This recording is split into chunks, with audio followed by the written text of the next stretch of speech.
sais à quoi on reconnaît une femme qui t'aime et une femme qui t'aime pas? La femme qui t'aime, elle t'appelle.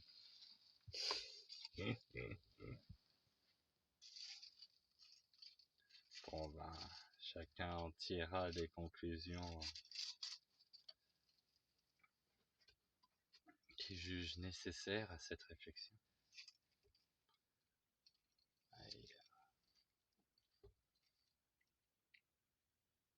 C'est amusant, enfin c'est amusant. Tu sais, c'est amusant. Quand il dit ah c'est amusant que. Là c'est les petits tocs verbaux lyriques pour camoufler la nervosité, détendre par l'amusement les méandres. Un méandre? Qu'est-ce que le méandre?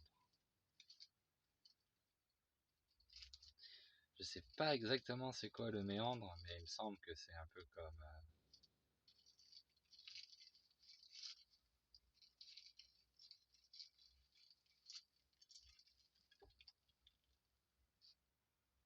dans les méandres de l'existence humaine. Un peu un genre de bas-fond, tu vois. Tu vois pas.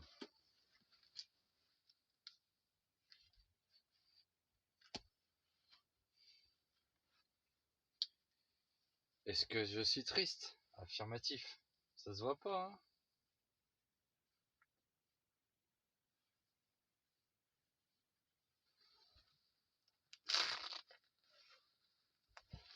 Aujourd'hui, j'ai déposé 2 roses devant des volets fermés. Elles finiront certainement dans l'indifférence. Et un geste passé inaperçu, plein de romance et de romantique. Plein de romance et de romantisme.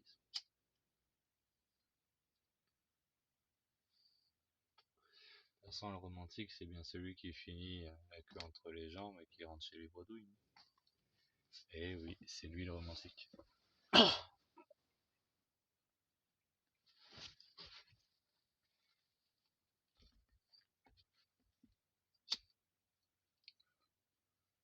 Hmm. Ouais, pour flatter l'ego, je pourrais toujours me dire ah, ce soir j'ai eu une touche. Bon, elle était moins jolie qu'Audrey. Elle restait pétable, hein.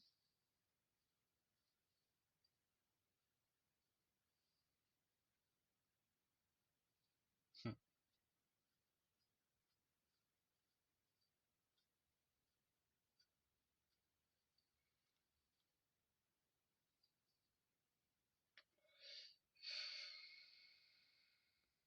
La lune est pleine et belle. Et en la voyant, je pensais à Audrey. J'en ai marre d'être comme ça. J'aimerais tant être comme elle. Tu sais, sans scrupule, sans remords, à penser à sa gueule. À dire vis ta vie, je m'en bats les couilles que tu m'aimes ou pas. Au contraire, laisse-moi tranquille.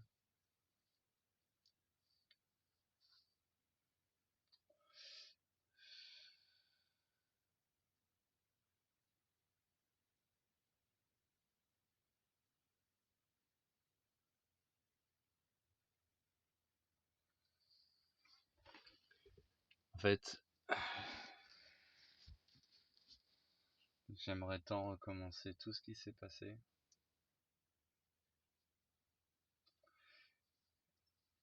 Et à la première séparation qu'on a eue, virer toutes ses affaires et la sortir de ma vie.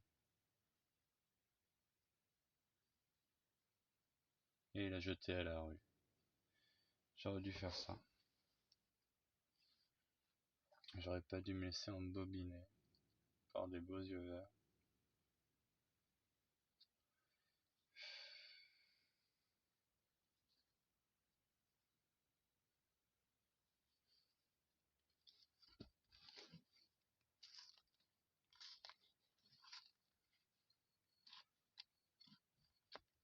Je me suis offert une vie d'année.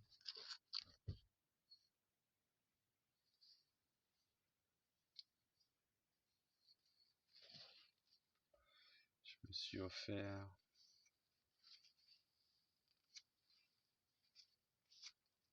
que de la souffrance avec cette femme.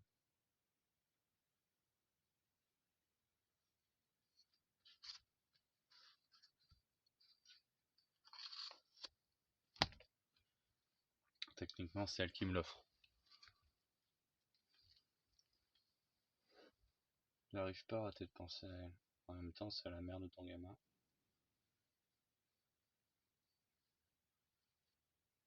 Quand je vois les autres mecs séparés et tout, ils l'ont vachement plus relax que moi, la séparation. Ils acceptent tous.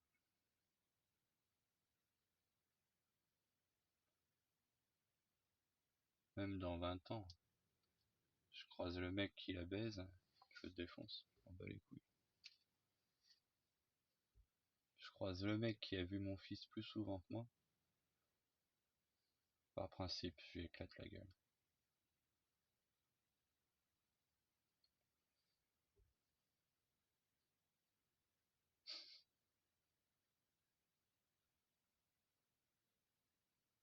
Le pire, c'est qu'elle connaissait déjà tout ce tempérament de moi avant même notre premier baiser.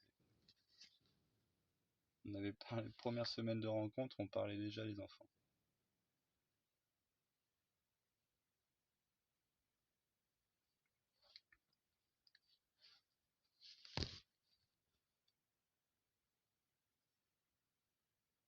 On a tellement discuté, échangé. Elle s'en souvient même pas. Tous les sujets qu'on a abordés.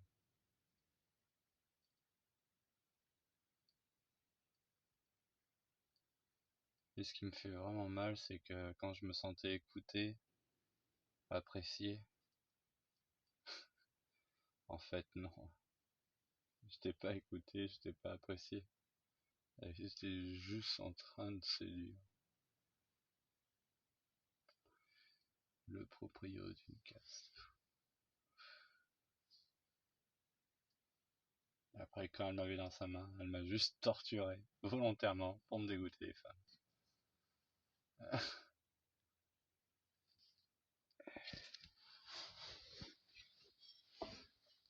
Je continue d'aimer cette connasse.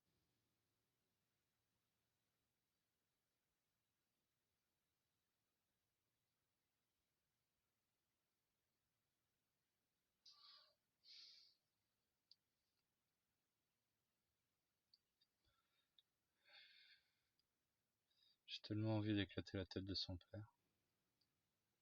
C'est en mode no merci, quoi. Tu le prends, tu lui éclates la mâchoire pour commencer.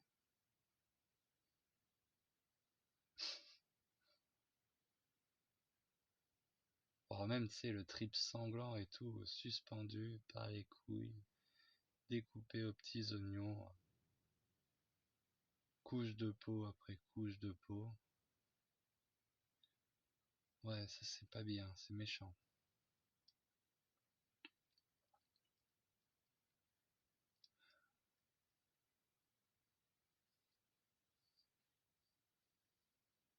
Tu réserverais quoi, toi, comme sort au mec qui t'empêche d'avoir ton gamin?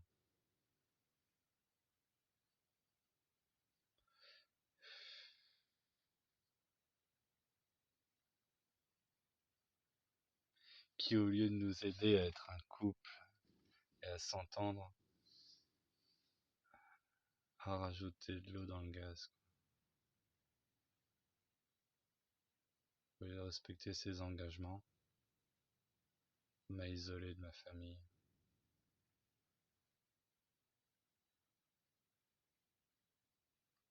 Quel fils de pute.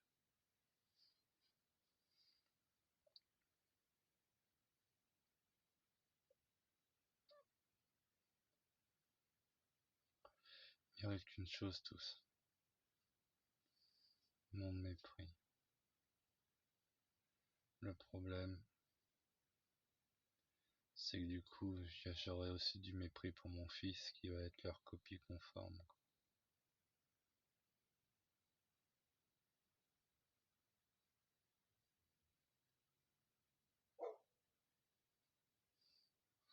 Et au lieu de l'habituer dès son plus jeune âge à son opposé astral, pour qu'il puisse s'équilibrer et être un être complet, il va se nourrir des défauts de son signe astral. Ils ont rien compris à tout. Ils vont mettre du poison dans la tête de mon gamin. Et je vais récupérer un carnage.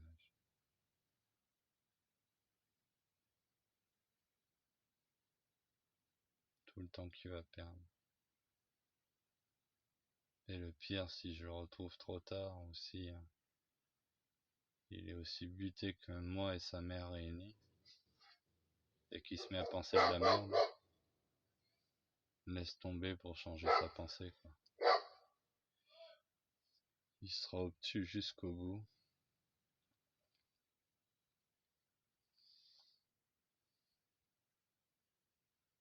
Dans ses erreurs.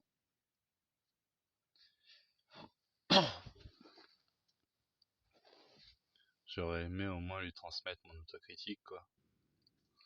Mon analyse et mon honnêteté. Ça aurait été bien. Comment tu vas...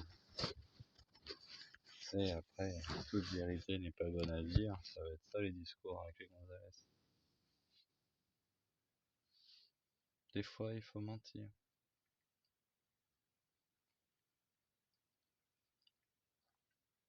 Tu me diras, dans ce monde, quelque part, oui, vaut mieux lui apprendre le mensonge que l'honnêteté. En fonction de ce qu'il se met à penser, vaut mieux mentir.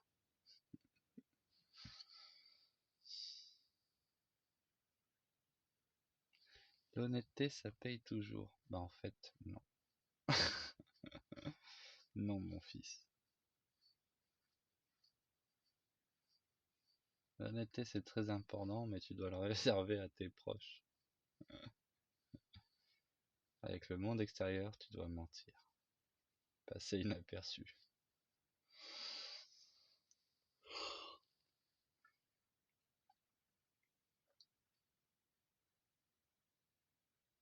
Mais ça va être surtout ça le pire. J'ai peur que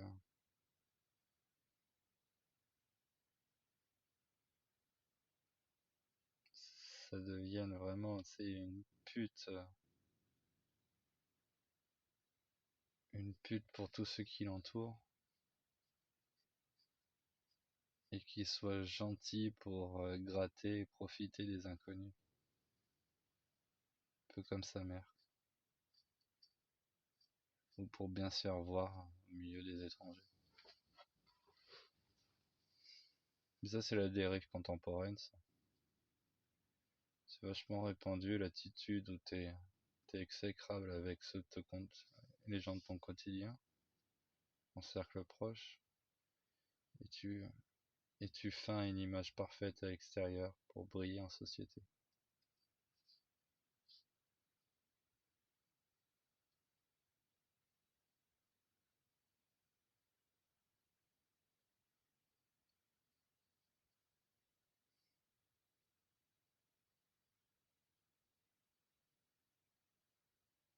Enfin bref,